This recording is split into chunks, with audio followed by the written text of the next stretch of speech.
तो जैसा कि आप लोग जानते हैं कि कल से जो है हैदर शाह और मान डोगर की एक टिकटॉक लाइव की वीडियो जो है बहुत ज़्यादा वायरल हो रही है, जिसमें हैदर शाह ने और मान डोगर ने मिलकर जो है ओन शेख और ईमान को डिफेम करने की कोशिश की है। उन्होंने इस तरह की बातें की हैं जिससे लोग ईमान और ओन को गलत समझें।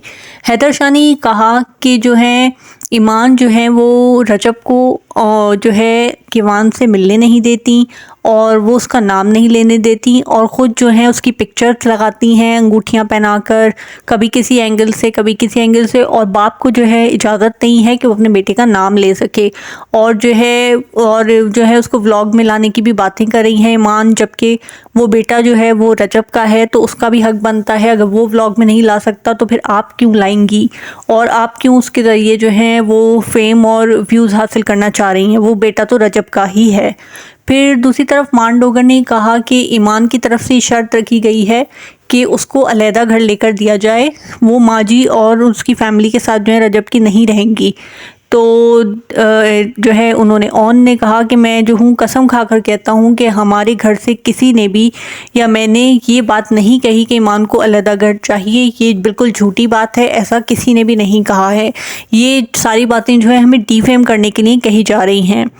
और फिर उन्होंने दूसरी तरफ ये बताया कि आज से 6 महीने पहले जब रजब जो है वो यूके में थे और उनकी कुछ वीडियोस वगैरह वायरल हो रही थी, उस टाइम पर जो है मेरी बहन जो है मेरे पास घर पर थी और वो ये सब कुछ देखकर बहुत ज़्यादा परेशान होती थी, स्ट्रेस में चली जाती थी, फेंट हो जाती थी और मैं जो उसको हॉस्पिटलों में लेकर भागता था।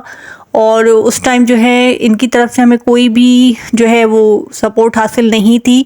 और जब जैसा कि रजब भट्ट ने बताया था कि इनकी एक फ़ोन कॉल पर जो है ड्राइवर वहाँ पहुँच जाता था, तो ओन शेख ने कहा कि मैं जो हूँ इस बात को जो है अपने सर पे कुरान रख कर कहता हूँ कि ऐसा कभी भी नहीं हुआ कि हमारी किसी एक फ़ोन कॉल पर इनका जो है ड्राइवर हमारे गेट पर आया हुआ। आज तक कभी ऐसा हुआ ही नहीं।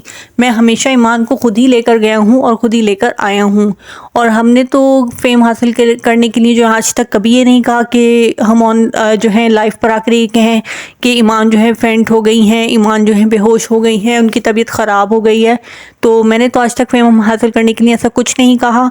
और ये लोग जो है लाइव पर आकर ही कह रहे हैं कि जो है रजब जो है बीमार है, वो डिप्रेशन में चला गया, वो दुनिया से कट गया, ये हो गया वो हो गया। तो मैंने तो आज तक फेम हासिल करने के लिए ऐसी कुछ बात नहीं की, जबकि ये लोग फेम हासिल करने के लिए इस तरह की बातें कर रहे हैं। क्योंकि आजकल जो है रजब भट्ट के व्यूज़ जो हैं वो बिल्कुल डाउन हो गए हैं, वो 2 मिलियन से आगे भी नहीं जा रहे हैं। इसलिए ये सब कुछ ये लोग जो है ड्रामा कर रहे हैं ताकि रजब के व्यूज़ को बढ़ाया जा सके, क्योंकि इनकी अपनी रजब फैमिली ही इनके ख़िलाफ़ हो गई है। ये सब कुछ बातें सुनने के बाद जब ओन ने लाइव आकर इन सब बातों को क्लियर किया तो रजब की जो रजब फैमिली है वही उनके ख़िलाफ़ हो गई है कि रजब भट्ट ने इतनी ज़्यादा गलत बातें क्यों की, हमसे झूठ क्यों बोला। तो इस वजह से रजब भट्ट को काफ़ी ज़्यादा नुकसान हो रहा है। फिर उन्होंने ये भी बताया कि रजब भट्ट जब यूके से आए थे तो ईमान वहाँ इसलिए नहीं गई थी क्योंकि वो रजब से नाराज़ थी। और रजब भट्ट के वहाँ पर जो यूके में पिक्चर्स वायरल हुई थी लड़कियों के साथ और ड्रिंक करते हुए, तो उसका गुस्सा था ईमान को, इसलिए वो वहाँ नहीं गई थी। और रजब भट्ट जो हैं जब कराची गए थे वहाँ जाने से पहले मिलने आए थे किवान से, और वो ये वादा कर कर गए थे कि वहाँ से वापस आएंगे तो ईमान को और किवान को साथ लेकर जाएंगे।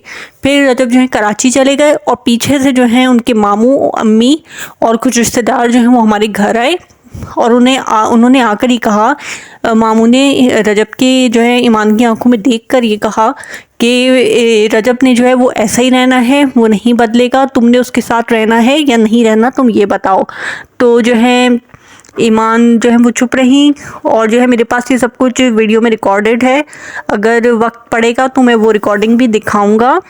और जो है उन्होंने ये कहा कि जो है अगर आपकी बहन को जो है कोई इस तरह से कहे, उसके जो है हस्बैंड उसको चीट करे और उसके बाद वो ये सारी बातें करें, और तो आपको कैसा लगेगा। उन्होंने हैदर और डोगर से कहा कि अगर आपकी बहन के साथ ऐसा हो तो आपको कैसा लगेगा, आप भी बहनों वाले हैं, तो क्या मुझे गुस्सा नहीं आएगा ये सब कुछ देखकर।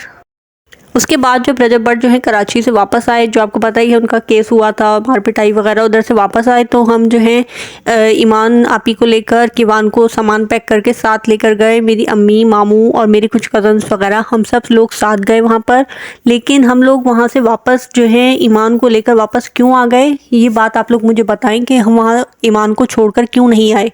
वहाँ ऐसा क्या हुआ था जो हम ईमान को साथ लेकर आ गए वापस, तो ये बात मैं आप लोगों को अभी नहीं बताऊंगा। लेकिन अगर अब मुझे दोबारा से छेड़ा गया तो मैं तमाम बातें बताऊंगा कि वहाँ पर क्या हुआ था।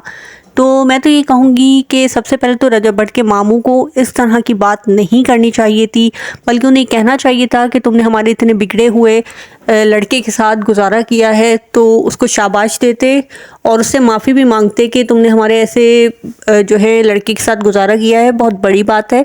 लेकिन उन्होंने तो अजीब सी ही बात की, उन्होंने तो आगे से और बदतमीज़ी की कि जो है तुम्हें रहना है तो रहो वरना तुम्हारी मर्ज़ी है। ये बहुत ही गलत बात है। आपकी भी अपनी बेटियां होंगी, अगर उनके साथ उनके ससुराल वाले या उनका दामाद इस तरह से करे तो उन्हें कैसा लगेगा। तो उनको इस तरह की बात बिल्कुल भी नहीं करनी चाहिए थी।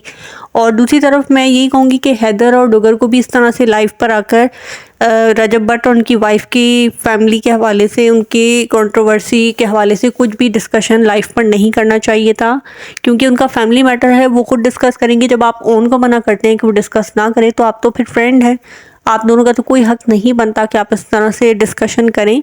लेकिन मुझे ऐसा लगता है कि रजब भट्ट ने उनको खुद ही इजाज़त दी है कि वो बैठकर लाइव इस तरह से बातें करें जब भी उन्होंने बात की है, क्योंकि आज से पहले उनके किसी भी दोस्त ने इस तमाम मामले पर जो है डिस्कशन नहीं की थी। तो ऑन का यही कहना है कि उनके व्यूज़ डाउन हो गए हैं, इसलिए वो अब ये नई कंट्रोवर्सीज़ बना रहे हैं ताकि उनके जो है व्यूज़ जो है दोबारा से बहाल हो सके। और मैं तो ये कहूँगी कि किसी बेटी के साथ जो है आप इस तरह की नाइंसाफ़ी और बुरा सलूक ना करें। आगे आप लोगों की भी बेटियां हैं और किसी की भी बेटी के नसीब का कुछ पता नहीं होता। आप किसी की बेटी के साथ बुरा करेंगे तो हो सकता है कि आपको आगे उसकी सज़ा भुगतनी पड़े, अपनी औलाद के आगे आपको वो सब कुछ देखना पड़े। तो मैं तो ये कहूँगी कि आप किसी की औलाद को अपनी औलाद की तरह से समझें और उसका सोचें कि उसके साथ गलत हो रहा है, आप इंसाफ करें। और ईमान जो है वो अगर देखा जाए तो अब इन सब बातों के बाद तो लग रहा है कि ईमान अपनी जगह सही है, क्योंकि ऐसे आदमी के साथ गुजारा करना बिल्कुल ही मुश्किल बात है जो कि सुधरेगा ही नहीं है और उसके घर वाले भी उसको सपोर्ट कर रहे हैं कि वो ऐसा ही रहेगा। तो फिर ऐसे बंदे के साथ गुजारा करना बहुत ही मुश्किल है। आप लोगों की क्या राय है इस तमाम मामले पर, मुझे कमेंट बॉक्स में लाजमी बताइएगा। मुझे आप लोगों की राय का इंतज़ार रहेगा। मेरे चैनल को सब्सक्राइब कर दीजिएगा, वीडियो को लाइक कर दीजिएगा। अल्लाह हाफ़िज़।